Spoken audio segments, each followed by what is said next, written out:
భద్రాద్రి కొత్తగూడెం జిల్లా భద్రాచలం దగ్గర గోదావరి ఉధృతంగా ప్రవహిస్తోంది. ప్రస్తుతం వరద నీటి మట్టం 52.20 అడుగులకు చేరింది.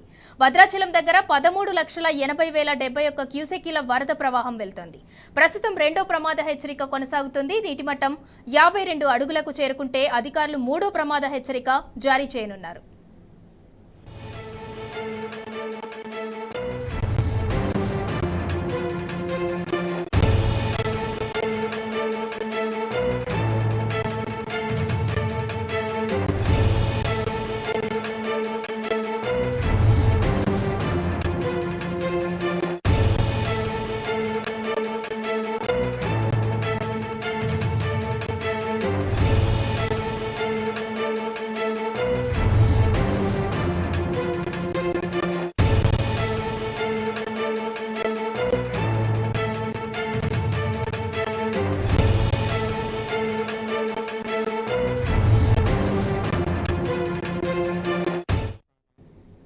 భద్రాద్రి కొత్తగూడెం జిల్లా భద్రాచలం దగ్గర గోదావరి ఉధృతంగా ప్రవహిస్తోంది. ఇక దీనికి సంబంధించి మరింత సమాచారం మా ప్రతినిధి సాంబా అందిస్తారు.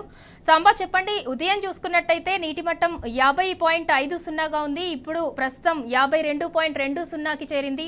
అంటే రెండో ప్రమాద హెచ్చరికను కూడా జారీ చేశారు. దీనికి సంబంధించి అప్డేట్ ఏంటి?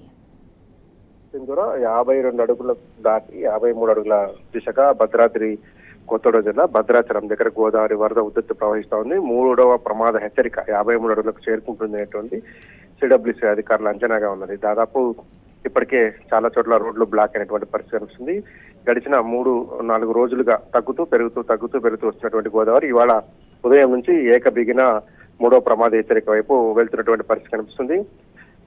జాతీయ రహదారి ఏదైతే జాతీయ రహదారి 30 ఉందో 30 పైకి చాలా చోట్ల నీళ్లు వచ్చినటువంటి పరిస్థితి కనిపిస్తుంది. దాంతో భద్రాచలం పట్టణంలో కూడా నీరు చేరేటువంటి అవకాశం ఉండటంతో భద్రాచలం శివార్ ప్రాంతంలో ఉన్నటువంటి బెటాలియన్ క్యాంప్ దగ్గర మొత్తం నేషనల్ హైవే పైన మట్టి కట్టలు కట్టే ప్రయత్నం చేస్తున్నారు. కొత్త కరకట్ట ఏదైతే నిర్మిస్తున్నారో ఆ కరకట్ట ఎక్స్టెన్షన్ లో భాగంగా జాతీయ రహదారిని మూసేసి ఆ రహదారి నుంచి లోపలికి నీళ్లు రాకుండా జాగ్రత్తలు తీసుకుంటున్నారు. దాంతో పాటు కొత్త కాలనీలో ఇప్పటికే నీరు చేరేటువంటి పరిస్థితి ఉంటుంది. అక్కడ 36 కుటుంబాలను కూడా లిఫ్ట్ చేసి తీసుకొచ్చారు. దాంతో పాటు అశాపురం మండలంలో చాలా చోట్ల రోడ్లు కట్టినాయి. అట్లాగే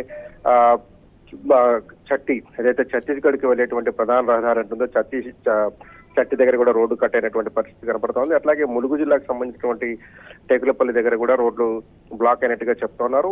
జాతీయ రహదారులన్నీ కూడా ఇప్పుడిప్పుడే బ్లాక్ అవుతున్నాయి. ఎందుకంటే 53 అడుగులకు చేరుకుంటున్న పరిస్థితులు ఉన్నాయి కాబట్టి మొత్తం బ్లాక్ అవుతా ఉంది.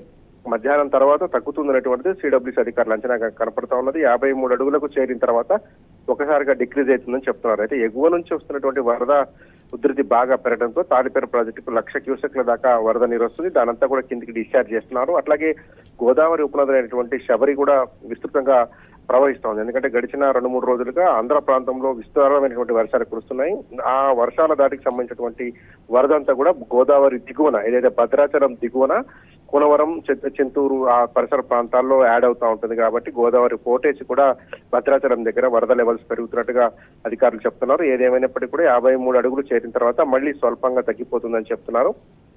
ఎగువ నుంచి వచ్చేటువంటి వరదలు క్రమేపీ తగ్గుతున్నాయి, కానీ దిగువన ఉన్నటువంటి వరదలు పెరుగుతున్నాయి. ఈ రెండింటి నేపథ్యంలో దిగువ వరదల నేపథ్యంలో భద్రాచలం దగ్గర స్థిరంగానే గోదావరి ఉండేటువంటి అవకాశం కనపడతా Sindhura. Right, thank you Samba.